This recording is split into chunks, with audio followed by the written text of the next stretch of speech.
Hi everybody, this is my 29-gallon miscellaneous tank, and I've got three mature angelfish in here. And I noticed a little while ago that one of them was lying low, couldn't really find it, and it turns out that it's in the back and it's hiding behind the rocks back there. I don't know if we can even see it. And usually what that means is this one is getting aggressive. Now, I've for years have thought this one was male, but recently I went through an odd episode where its belly was all swollen and I really thought it was constipated, and I was treating it for constipation, and I noticed what appeared to be spawning behavior. I never did see any actual eggs being laid, but the next day the swelling and everything was gone. So I'm not really sure what to make of that. I'm still not convinced this is a female.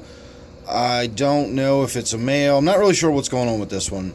It's always been aggressive as though it's the male, and when I had this one and a known female, a mated pair, back when I had my turquoise in here, this one was clearly the male. The turquoise was the one depositing the eggs. Now again, I never saw any milt released or anything like that, but this one has always behaved as the male. So again, not really sure what's going on with that. But this evening I noticed that he or she has been becoming aggressive again, but only with the other one, not with this one we see here up in the corner. Probably getting a little aggressive with this one. That's why it's kind of hanging out up here in the corner, but it's not hiding like the other one. There's the other one right now. Whenever you see a angelfish lying on its side to sort of stay in a cave and a rock on the bottom, you know it's being really harassed. That's not normal behavior for angelfish. They tend to stay upright in the water. They don't lie on their side and get underneath of a rock. So I'm going to keep my eye on this. There's no immediate danger. I don't think this one's going to die overnight or anything like that. I've seen this kind of behavior plenty of times before. That angelfish really is just lying low and watching what's going on up above. And it's simply because there's a lot of aggression going on from this other one. So is this one getting back into spawning condition? I don't know. Again, I'm not sure why everything was nice and hunky-dory for quite a while now. I did have some issues when I first introduced the other angelfish into this tank. Again, this was a tank that I just had a mated pair in, and when the female died, when my turquoise died, you can tell my laundry's done.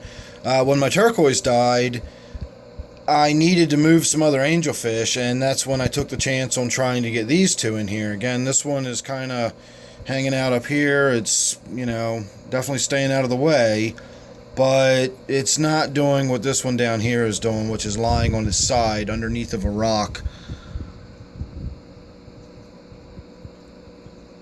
So I'll definitely be keeping my eye on the situation in this tank and keep my options open. I don't really know what I could do with one of these angelfish if I need to move it. This is the quandary I'm always in.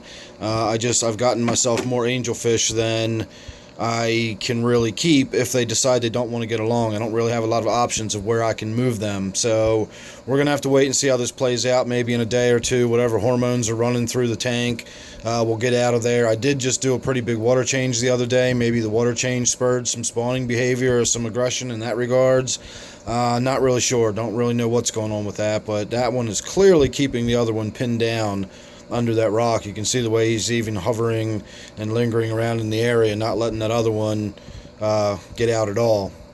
So make sure you're subscribed. That way you won't miss any updates. I will keep my eye on this. As I said, I will make any updates if I notice anything interesting going on, or I figure out what is going on between these two, or if I have to make any changes or whatever. And if you're subscribed, you won't miss any of them. So thanks again for watching. Hope you enjoyed this one. This is my 29-gallon miscellaneous tank. Hope to see you real soon on the next one. Thanks again.